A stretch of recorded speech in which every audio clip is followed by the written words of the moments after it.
Ecclesia Reformata Semper Reformanda Secundum Verbum Dei. Nabanggit na natin ito kaninang umaga, no? The Church reformed and always being reformed according to the Word of God.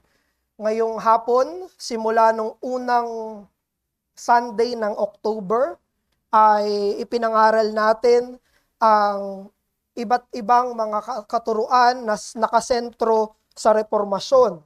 Ang unang pangangaral natin ay tungkol sa kasulatan laban sa tradisyon. Noong nakaraang Sunday, ang ating pagkamakasalanan laban sa self-righteousness, at ngayon naman ang ating kaligtasan, our salvation. Our last message sa susunod na Sunday ay ang kaluwalhatian ng Diyos laban sa kaluwalhatian ng tao. So, scriptures, sinfulness, salvation, and then the glory of God. Yun yung apat na reformation themes natin. At sa usapin ng kaligtasan, kukunin natin yung mensahe natin sa John chapter 1, verses 12 hanggang 13. Kaya't sa mga makakatayo, tumayo tayo, basahin natin ang John chapter 1. But let me start on verse 9. John chapter 1, verse 9 until 13. This is the word of the Lord. The true light, which gives light to everyone, was coming into the world. He was in the world, and the world was made through him. Yet, the world did not know him. He came to his own, and his own people did not receive him. But to all who did receive him, who believed in his name, he gave the right to become children of God, who were born not of blood, nor of the will of the flesh, nor of the will of man, but of God. This is the word of the Lord. Makaupo na po tayo.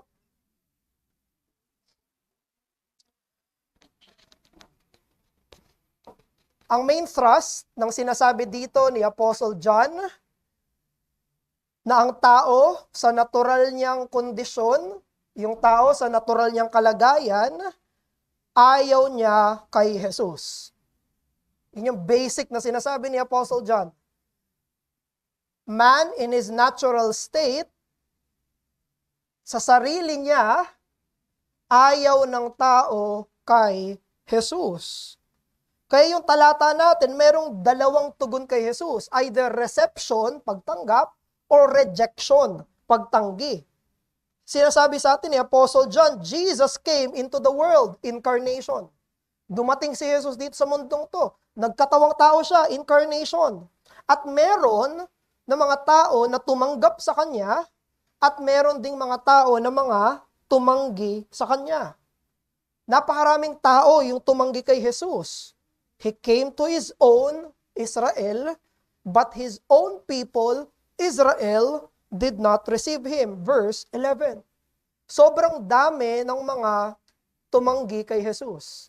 Sobrang dami ng inaya niya sa kanyang sarili, pero ayaw nila. Sobrang dami na nakarinig ng gospel call, ng paanyaya niya, pero sila ay hindi tumugon ng positibo. Pero, meron din mga tumanggap kay Jesus. Merong mga tinawag siya at agarang sumunod. Meron din siya mga tinawag na mga later in their life, sila ay sumunod. Mga halimbawa, yung mismong manunulat, si John, sumunod siya kay Jesus. Tinanggap niya si Jesus. Yung mga apostol, tinanggap nila si Jesus. Sila ay kumilala kay Jesus. At ang isa sa mga pinakaunang tumanggap sa kanya ay yung binanggit dito na yung hindi tunay na ilaw, si Juan Bautista. Actually, nasa tiyan pa lang si Juan Bautista, nasa tiyan pa lang si Jesus, natuwa na si Juan Bautista. Ano? But later, he was the very first to declare that Jesus was the Messiah. Hindi niya pa nakikita si Jesus, idinedeklara niya na si Jesus.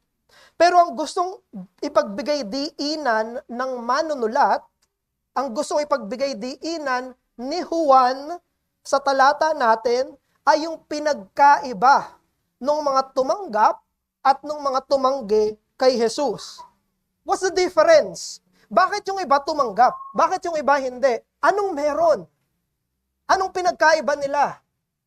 At sinagot ito ni Juan, Apostol Juan, sabi niya, not their will, not their lineage, and not their parents. Hindi ito ang mga dahilan kung ba't tinanggap nila si Jesus. Tandaan natin na ang mga Hudyo na sinusulatan ni Juan, malamang, ay merong Jewish pride. Ipinagmamalaki nila yung pagiging Hudyo nila. Kinikilala nila na dahil sila ay taga-Israel, sila yung tunay na anak ni Abraham, sila yung tunay na tao ng Diyos, kaya't sila yung totoong katanggap-tanggap sa Diyos. Sila ay descendants ni Abraham. Sila ang covenant people. Meron silang pride sa kanilang pagiging Hudyo, sa kanilang nation. So iniisip ng mga Hudyo, once a Jew, always God's people. Iniisip nila, pinanganak akong Hudyo, tao ako ng Diyos buong buhay ko. Now, etong mismo mga people of God, na ito, sila mismo yung mga tao na tumanggi sa Mesiyas.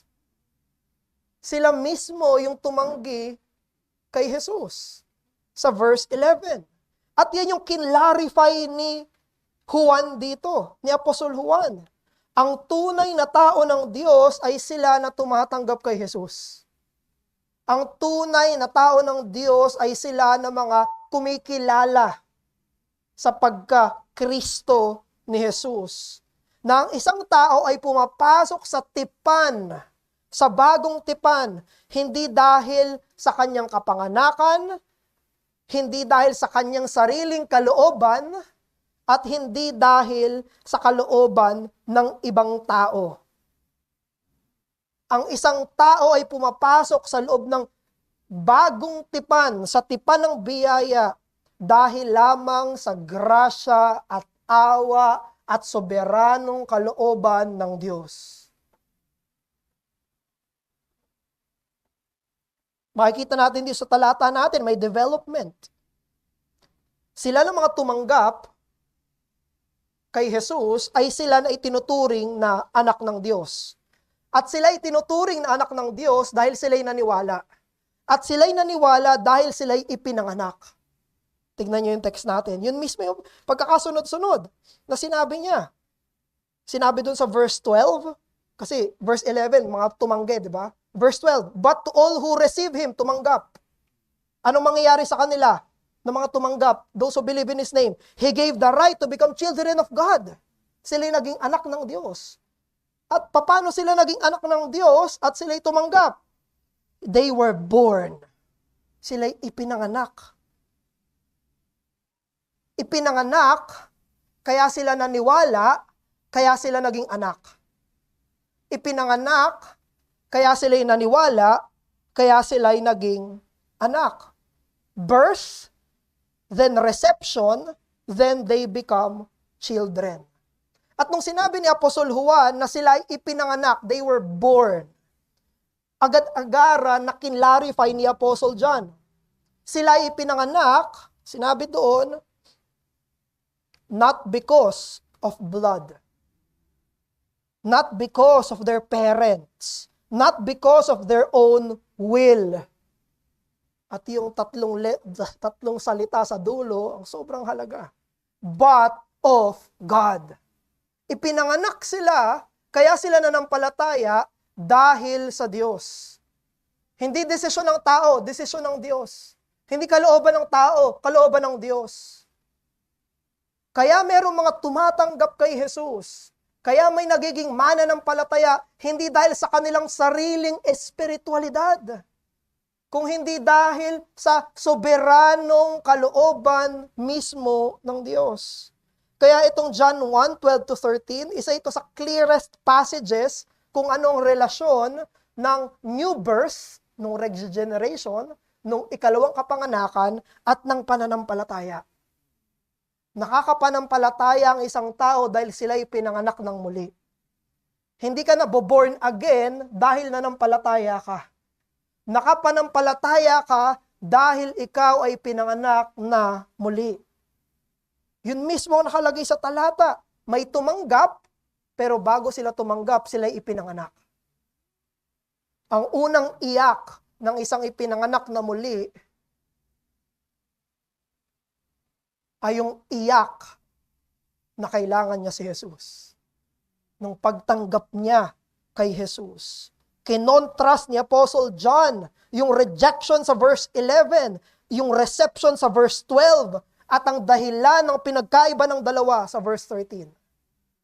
Rejection verse 11, reception verse 12, at verse 13. Anong pinagkaiba? Kaya ito yung mensahe natin ngayong hapon. A natural sinner comes to saving faith because of the regenerating will of God. Ang makasalanan sa natural na kalagayan ay nananalig lamang dahil sa ikalawang kapanganakan na siyang kalooban ng Diyos. Pag sinabi natin yung salitang regeneration, ibig sabihin ito ang malaya at soberanong gawa ng Diyos kung saan ibinibigay niya ang kanyang banal na spirito na siyang nagbibigay buhay sa isang taong patay sa kasalanan at nabubuhay siya ngayon espiritual. Later on sa John chapter 3, uulitin ni Apostle John to. Yung kinikwento niya na yung tagpo ni Jesus at ni Nicodemus. At sabi ni Jesus kay Nicodemus, unang encounter ni Jesus sa kanila Nicodemus, isa sa unang topic, regeneration agad. Unang topic nyo, regeneration, no? Ang sabi ni Jesus kay Nicodemus, unless one is born again, he cannot see the kingdom of God. Hindi sinabi na kailangan mo ma-born again para mapunta ka sa langit. Hindi yun ang sinasabi. Ang sinabi sa verse 3 ng John chapter 3, unless one is born again, hindi niya makikita yung kaharian ng Diyos. Nandito na yung kaharian ng Diyos. Pero sila na mga patay sa kasalanan, hindi nila makita na naghahari na si Jesus. Hindi nila nakikita na si Jesus ang tagapagligtas, na siya ang hari, propeta at pari. Pero once na isang tao ay pinanganak ng muli, nabubuksan yung mata niya at nakikita niya, nga no, si Jesus ay tagapagligtas. Si Jesus ay hari. Kahit pag pinag-usapan natin ito, marami tayong pwedeng i-put forward. Una, na ang kaligtasan ay sa Diyos lamang. Hindi ito tulungan ng Diyos at tao. Hindi ito 50% may gagawin yung Diyos, tapos 50% may gagawin yung tao. Hindi. 100% mula simula hanggang dulo, ito'y gawa ng Diyos. Bago ka pa manampalataya, Diyos na yung nagbigay sa iyo ng biyaya para makapanampalataya. Ang nagsimula ang kaligtasan natin, hindi sa atin, sa Kanya.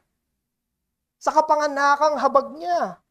Ganon din, tinuturo nito na bago tayo manampalataya, tayo muna ay ipinanganak. Regeneration precedes faith. At itong kapanganakan na to ay panloob, hindi to panlabas. It changes the heart. Ito yung sinasabi sa mga prophets na inaalis ng Diyos yung pusong bato, nilalagyan ng pusong laman. Yun mismo yung ibig niyang sabihin. Ito'y panloob na gawa ng Diyos. At ito ay hindi natin mapipigilan. Binibigyan niya tayo ng bagong gusto. Binibigyan niya tayo ng bagong mata. At hindi yun ayon sa kalooban natin. Kaya pag binago tayo ng Panginoon, binigyan niya tayo ng kapanganakang muli, tayo ay malaya at kusang loob na lalapit kay Jesus. Hindi sa pilitan. Kusang loob. Dahil ang binabago niya ay panloob. Binabago niya yung desire. Dati ayaw kay Jesus, binigyan ng bagong puso, gusto na kay Jesus. Dati ayaw sa utos ni Jesus, binigyan ng bagong puso, gusto na sa utos ni Jesus. Dati bulag, ngayon ay nakakakita na. Pero mag-focus tayo sa ating text. Mag-focus tayo sa talata natin. Ano yung dalawang idea na pine-present ni John about sa spiritual birth? Dalawa. Number one, that it is not from man. And number two, that it is from God. Dalawang idea na pine-present ni John. Ang spiritual birth, yung kapanganakang muli, ay hindi galing sa tao, kung hindi galing sa Diyos. Number one, gustong maging clear ni Apostle John at gusto niya ring maging emphatic na ang simula ng Kristiyanong pamumuhay ay hindi dahil sa unang ginawa ng tao. Sinabi niya doon sa verse 13, "Were born not of blood, nor of the will of the flesh, nor of the will of man." Sunod-sunod yung denial ni John, no? I deny this, I deny this, I deny this. Merong triple negatives. At sa bawat pag-aalis niya ng bawat isang mga ideas na yan, tinatanggal niya yung lahat ng claim na nagsimula yung kaligtasan sa tao. Sinabi doon, hindi sa dugo. Hindi porket Christian magulang mo, kaya ka naging Christian. Hindi dugo yung basihan. Ano pa? Nor of the will of the flesh. Pwedeng kalooban ng ibang tao sa kanya. Nor of the will of man. Pwedeng masabihin, di ako may gusto nito. Hindi. Hindi ko may gusto niyan sa kauna-unahan. And I would like to let us go back kung kailan sinulat tong letter na to. Alalahanin natin na yung New Testament books, hindi yan sinulat habang nangyayari. Okay? So, ang tagal ng panahon, nag-ascend na si Jesus sa langit, saka nagsulat yung mga writers. Hindi yan on the spot, nangyayari, sinusulat. Yan yung mga alaala ng mga manunulat sa nangyari. Si Matthew, Mark, Luke, at John. At itong Book of John, malamang ito'y nasulat noong 85 to 95 AD. Ang dami ng mga churches na natayo. At ang dami ng mga churches na nag-mature na. Nakatayo na yung Jerusalem Church, Antioch Church, Philippi, sa Corinth, sa Ephesus. Nagsulat si John nung second generation na ng mga believers. And I would argue na itong si John, na witness niya na. Mula simula ng ministry niya, hanggang sa sinusulat niya to, na sobrang dami na ang nag-reject sa message nila. Nung unang pagdating ni Jesus, 3 years, ang dami ng rejection kay Jesus. And the Apostle John, who wrote this, alam niya, na kapag nagpipreach sila, hindi lahat kumikilala kay Jesus. Tinutuligsa pa nga sila eh. Hindi lahat kumikilala, alam niya by experience. Bilang isang evangelist, na sa isang daang pinangaralan, iilan lang yung tatanggap. At gaano karami yung tumatanggi. Alam ni Apostle John ito. At sinulat, tandaan nyo, sinulat ni John yung Book of John as an evangelistic book. Sinulat niya ito, mababasa niya sa chapter 20-21, no? Sinulat niya ito so that they may know that Jesus is the Son of God. Evangelistic itong book na to. Gusto niyang magsulat para sila'y masave. Pero alam niya rin na hindi sila maliligtas sa sarili nilang paraan. Yun mismo yung tinuturo niya dito. Left to his own will, a sinner cannot give himself spiritual birth. And therefore, he will reject Christ. Sa kanyang sariling kalooban, hindi pwedeng bigyan ng makasalanan yung sarili niya ng espiritual na kapanganakan. Kaya naman ang natural sa tao ay tanggihan si Jesus. Yan ang naturalesa ng tao. Yan ang i-expect mo sa isang natural na tao. Ephesians chapter 2 verse 1 to 3. Dinescribe ni Apostle Paul na tayo ay pinanganak sa kasalanan. Tayo ay patay sa kasalanan. Hindi tayo tumatanggap, 1 Corinthians, chapter 1 at chapter 2. Hindi tayo tumatanggap ng mga spiritual na bagay sa ating natural na mga kalagayan. Jeremiah chapter 13 verse 23, I quote, sinabi ng propeta, "Can the Ethiopian change his skin, or the leopard his spots? Then also you can do good who are accustomed to do evil." End quote. Sinabi ng propeta, yung isang negro ba, yung isang maitim, kaya niya bang baguhin yung kulay ng balat niya? Yung isang leopard, yung kasi yung feline na merong mga bilog-bilog na spots, no? Sinabi doon ni Jeremiah, kaya niya bang tanggalin yung mga spots niya? Sinabi niya, kapag kinaya na nila yon, saka mo nakakayanin na baguhin yung puso mo. Pero yun ay figure of speech para sabihin na hindi mo kaya. Walang taong may kayang baguhin yung sarili niya. Walang tao na loloobin niya, lalakas niya lang yung willpower niya. By willpower, magiging Kristiyano ko. Walang ganon, sabi ni John. Walang tao na niloob niya lang, ginusto niya lang, tapos siya'y naging mananampalataya. Kung paanong hindi natin pwedeng baguhin yung kulay ng balat natin, kung paanong yung leopard na yun, hindi niya kayang baguhin yung kanyang balat, hindi natin kayang baguhin yung ating mga masasamang puso.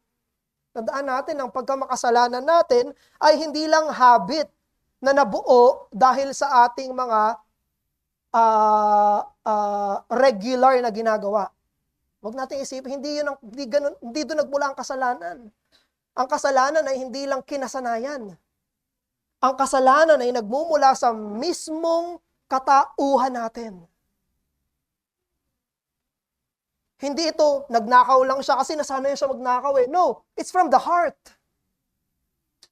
Kaya ko lang nagawa to kasi nasanay na ako. Hindi, it's from the heart. Kaya naman ang kahit anong uri ng pagreforma ng mga kinasanayan, irereforma mo lang yung kinaugalian mo, hindi sapat yan. Para maging mananampalataya yung isang tao. Ang kailangan natin ay isang nasa labas natin na kayang baguhin yung nasa loob natin. Yun ang kailangan natin.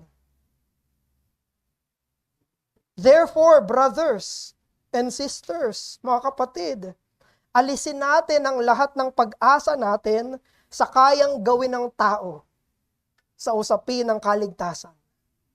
Pag salvation ang pinag-uusapan natin, alisin natin ang lahat ng ideya natin na ang isang tao ay kaligtas-ligtas dahil sa kung anong meron na kabutihan o abilidad o potensyal na meron siya. Yan ang gustong gawin ni Apostol Juan. Sabi niya, gusto niyang alisin natin yung reliance natin dun sa mga tao para sila ay mga ligtas. Ang basis ng ating salvation ay hindi dahil mas matalino tayo sa mga hindi tumanggap. Ang basis ng ating salvation ay hindi dahil mas religious tayo sa mga hindi tumanggap.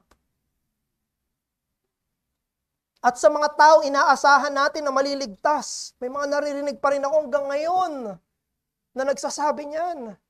Ay hindi, matalino yan, tatanggap yan. No. No. Ay, hindi, ganito yan. Kikilala yan. No. Ay, hindi, nakikinig yan. Magiging mananampalataya yan. No. Huwag nating ilagay yung pag-asa natin sa tao, sa kung anong meron siya, pagdating sa usapin ng kaligtasan. Katulad na wala tayong ambag sa physical nating pagkapanganak, wala tayong ambag sa ikalawa nating kapanganakan. Wala kang tulong nung pinanganak ka. Wala rin tayong tulong, ambag, kahit 1% sa ating kaligtasan. At huwag nating isipin na ibang tao ay magiging mananampalataya dahil meron silang maiaambag. Na mas kaligtas-ligtas sila. Kaya naman, alam natin na walang lugar sa pagmamalaki at sa pagtataas sa tao dahil wala siyang parte sa kaligtasan niya. Wala. Zero. There is nothing in him that made him a Christian. It is the pure grace, sovereign will of God. Tayo rin, ang mga magulang, pinapalaki natin yung mga anak natin sa disiplina at katuruan ng Panginoon. Dinadala natin sila sa panambahan. Nagpa-family worship tayo. Meron tayong mga ginagawa para sa kanila. Pero, wag nating sabihin na yun ang dahilan. Sureball to. No. Let us do our best, but let us put our faith in God alone. Sinabi ni Apostle Paul, I planted, Apollos watered, but God gave the growth. May gagawin tayo, pero ang pagtubo, ang unang sibol ng buhay para tumubo, Diyos ang nagbibigay. Hindi tayo.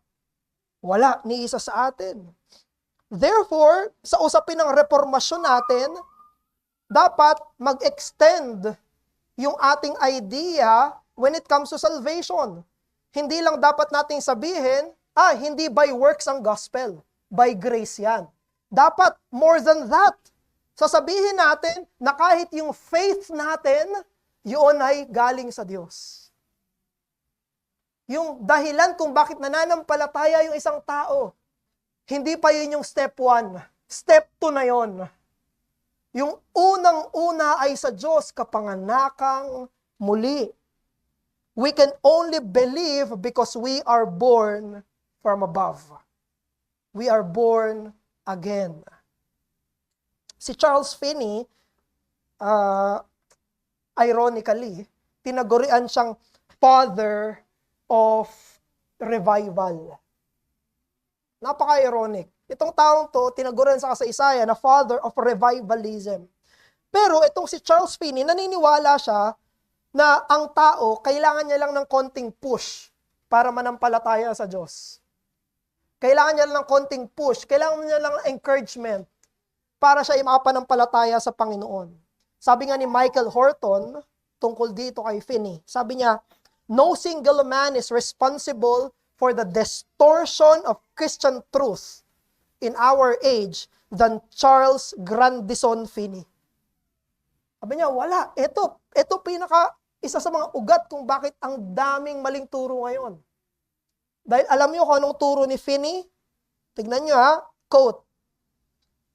Sabi ni Finney, regeneration consists in the sinner changing his ultimate choice, intention or preference, or in changing from selfishness to love or benevolence.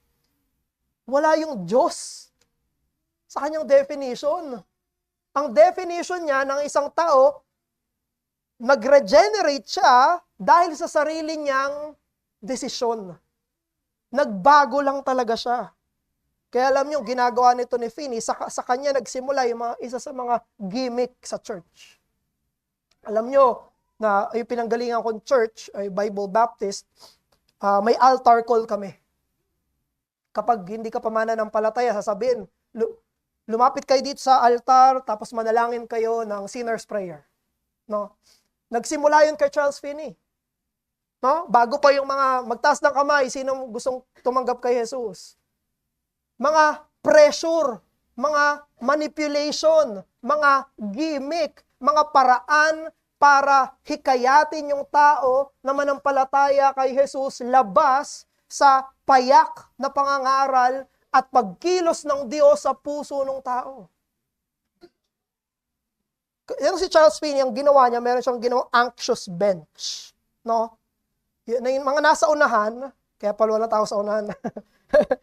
May ginawa siya mga upuan sa unahan ng kanilang meeting, gathering, at yung mga nasa unahan ay tinatawag niyang anxious bench. Pupunta sa unahan yung mga tao na under conviction. Tapos sila yung mga magde-decide for Christ. Kumbaga parang altar call na rin sa early period. Pero alalahanin natin mga kapatid, hindi tayo naging Kristiyano dahil tayo ay sinpsychologize. Hindi tayo naging Kristiyano dahil tayo ay minanipulate. Hindi tayo naging Kristiyano dahil tinulak lang tayo ng konti papunta sa relihiyon. Naging mananampalataya tayo dahil sa supernatural, sa milagrosong, espiritual na gawa ng Diyos na binigyan tayo ng ikalawang kapanganakan, binuksan yung mga bulag na mata natin, binuksan yung mga puso natin, at nakita natin si Jesus, tagapagligtas ko.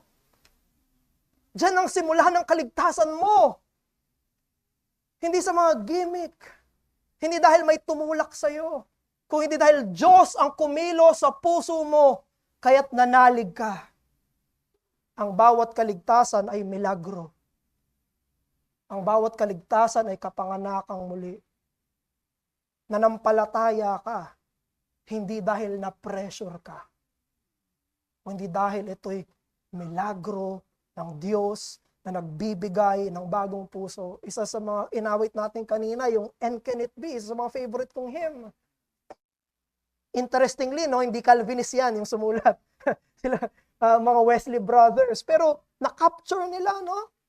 Sinabi doon, my chains fell off, my heart was free, I rose, went forth, and followed thee. Bakit? Bakit? Anong meron? May nabago. Ipinanganak ng muli. Binigyang biyaya ng Diyos. Buong buhay natin, tinanggihan natin si Kristo, tapos bigla na lang natin siyang kinilala. Milagro ng Diyos yun. Napakaraming disipulo yung tumalikod kay Jesus, pero may mga nanatiling konti sa John chapter 6. At ito yung sabi ni Jesus, it is the Spirit who gives life. The flesh is no help at all. Palaging espiritu, espiritu, espiritu, hindi laman. Kaya tanggalin natin ang pag-asa natin sa abilidad ng tao pagdating sa usapin ng kaligtasan. Number 2, but from God. Pagkatapos i-deny ni Apostle John ng 3 ulit, not of blood, not of the will of the flesh, not of the will of man, pagkatapos siyang i-deny, binigyan niya yung sagot. Okay, hindi to, eto. Bakit kayo pinanganak? Bakit kayo nanampalataya? Bakit kayo naging anak ng Diyos? Hindi ito, hindi ito, hindi ito. Ito dahilan, sasabihin ko sa inyo, Diyos. Siya yung dahilan kung bakit kayo tumanggap sa napakaraming tumanggi. Christians turn from being willful rejectors of Jesus into willing receivers of Jesus only because of the second birth. At ang Kristiyano ay nagiging anak ng Diyos dahil sa ipinanganak espiritual. Kaya sa kabila ng mga marami nating pagtutol, yung soberanong Diyos yung nagbibigay ng bagong buhay at ang resulta, pananampalataya kay Jesus. Isipin nyo, even si Nicodemus, isang Pariseo, yung kinatagpo ni Jesus, ang dami niya ng alam sa kautusan. Pag Pharisee ka, mas marami kang alam sa normal na tao. Normal na Hudyo sa panahon nila, no? Napakaraming alam ni Nicodemus. Pero anong turo sa kanya ni Jesus? Kung hindi ka ipapanganak na muli, hindi mo makikita ang kaharian ng Diyos. Hindi ang kulang sa kanya kaalaman. Ang kulang sa kanya, kapanganakang muli. Kung hindi ka ipapanganak na muli, hindi ka mananampalataya. Hindi mo kailangan ng dagdag ebidensya. Ang kailangan mo ay kapanganakang muli. Hindi mo kailangan ng dagdag pruweba. Kailangan mo ay kapanganakang muli. Hindi mo kailangan ng dagdag karanasan. Ang kailangan mo ay kapanganakang muli. Yan ang sinabi ni Jesus doon sa kaharap niya na si Nicodemus. It was directed to him. Those deep and true words. Naalala ko si Whitfield. nag-street preaching siya. Yung mga nagtatanong sa kanya, bakit ang preaching mo palagi, be born again, be born again.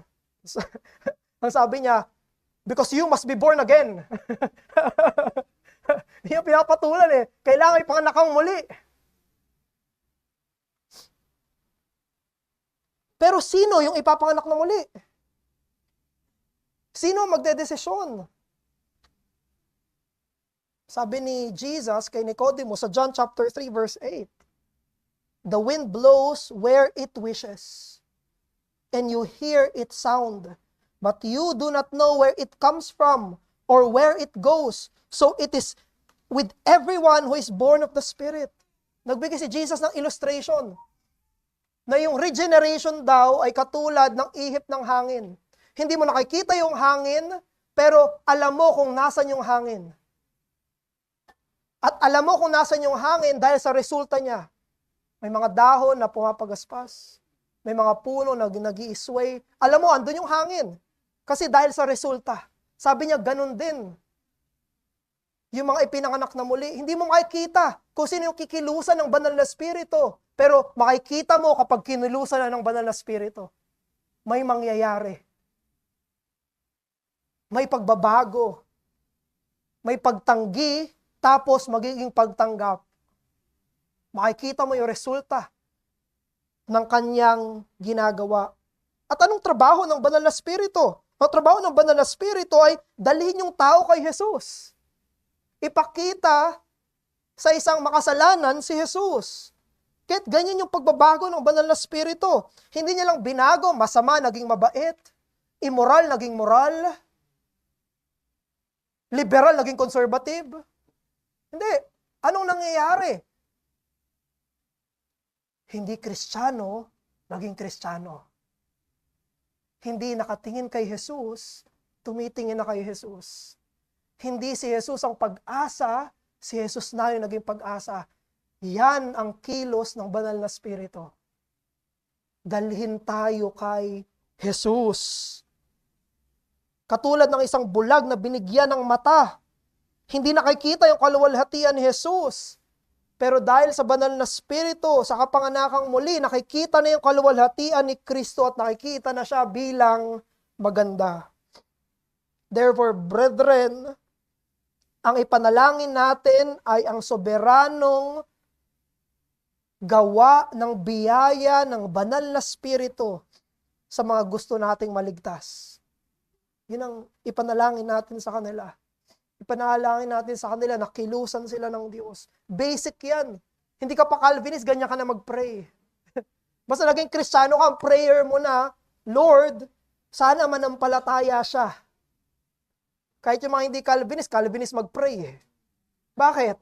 Ganon, kasi Diyos lang Hindi, walang nagpe-pray na, Lord, sana galingan ko. Hindi. Hindi. Lord, kilusan mo siya. Kung hindi ka kikilos, hindi sila mananampalataya. Ganon manalangin ng isang mananampalataya. At manalangin tayo ng ganon, sa pamamagitan noon, tatanggalin natin yung lahat ng tiwala natin sa taong yon. Ganon din, aalisin rin natin ang lahat ng ating kawalang pag-asa dahil sa kanilang pagkamakasalanan. Ano?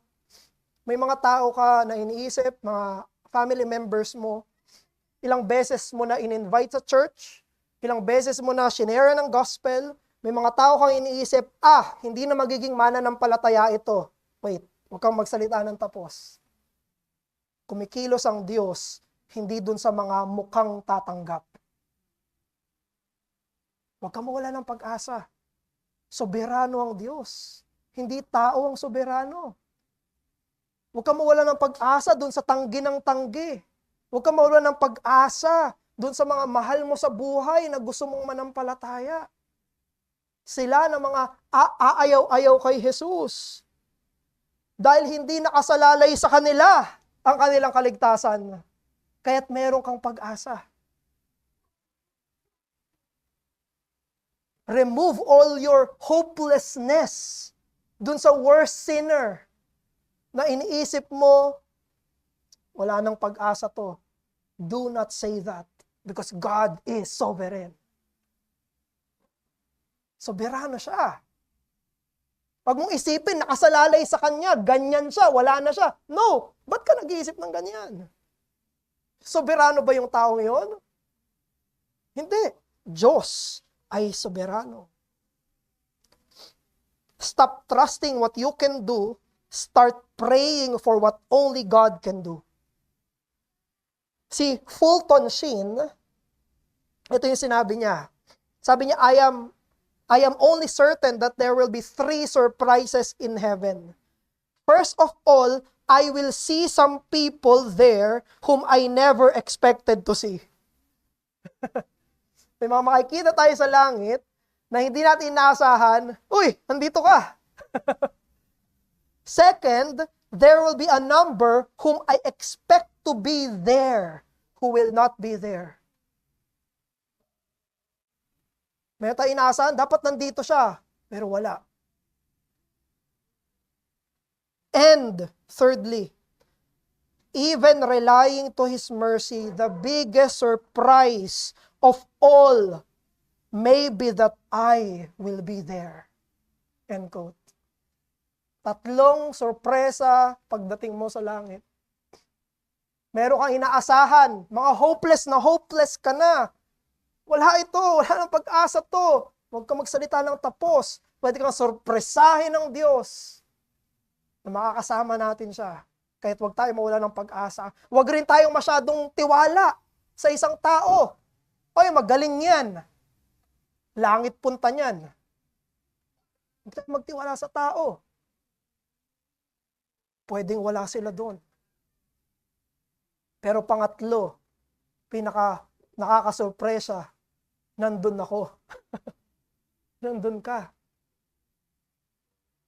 This gives us hope for the least people we think will be saved. Brethren, God saves the unlikely. God saves the unlikely. At alam mo, isa ka sa kanila. Isa ako sa kanila. Mula pagkabata mo ba, nanampalataya ka na? Siguro ilan lang sa atin dito yun. Pero marami sa atin, matandahan na tayo. Teenager na tayo. Ilang beses na tayong pinangaralan, saka lang tayo nanampalataya. We are the unlikely who are saved by grace and grace alone. We have been given new birth. Si C.S. Lewis, ganyan yung karanasan mismo niya. Si C.S. Lewis, sabi niya sa sarili niya, I am the most dejected and reluctant convert in all of England. Sabi niya, sa lahat siguro ng mananampalataya, ako yung pinaka-ayaw ko talaga. Nilalabanan niya yung faith. Siya ay isang atheist. Ayaw niya sa Christian faith. Pero habang tumatagal yung panahon, ine-expose siya ng Panginoon sa kasulatan, sa mga mananampalataya. Kaya kahit ayaw na ayaw niya, isang araw naging mananampalataya siya. May isang pangyayari, sumakay siya sa tricycle ng kapatid niya. Ang kapatid niya ay si Warren.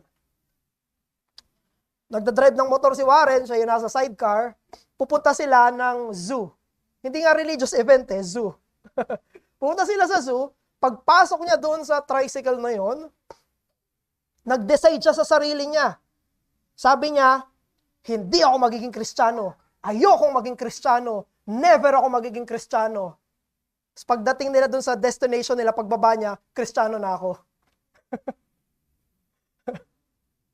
Kahit gaano katigas ang puso ng isang tao, hindi imposible sa Diyos na baguhin siya. Kahit gaano katigas, kasama, kaayaw sa Diyos ng isang tao, kapag siya ipinanganak na muli, kinuha na yung puso niyang bato, binigyan na siya ng pusong laman, siya mismo magkukumpisal kay Jesus, na yung dating tinatanggi niya, ngayon ay tinatanggap niya na. He was born of God. And to God be all the glory. Kaya, magkaroon ka ng pag-asa. Walang puso ang sobrang tigas para sa Diyos. Manalangin ka para sa mga hindi paligtas. Dahil yung parehong kapangyarihan ng biyaya kay C.S. Lewis, sa mga Kristiyanong kilala natin, maging sa iyo ay ang parehong biyaya na pwedeng kumilos sa kanila. Kaya bilang isang mananampalataya, alalahanin mo You were born not by your blood, not because of your will, not because of your works, but because of God's unstoppable grace. Manalangin tayo. Aming Ama, maraming salamat po sa John 1:12-13. Salamat po dahil hitik na hitik yung talatang to ng katotohanan mo. Ito'y katotohanan mo, Diyos. Tinuturuan mo kami ng paninimula ng aming kaligtasan. Maraming salamat, O Diyos, dahil hindi sa amin nagsimula, kaya't wala kami mapagmamayabang. Salamat dahil sa iyo nagsimula, kaya sa iyo lahat ang kapurihan. Maraming salamat, O Diyos, dahil kami ay niligtas mo. At hiling din namin sa mga wala pang kaligtasan, mamakaawa kami sa iyo na sila ay kawaawaan mo rin. At habang nabubuhay pa kami, O Diyos, sana makita namin sila na yakapin ka at manampalataya sa Ebanghelyo at maging testimonya rin ng hindi mapipigilang biyaya mo. Sa pangalan ni Jesus, Amen.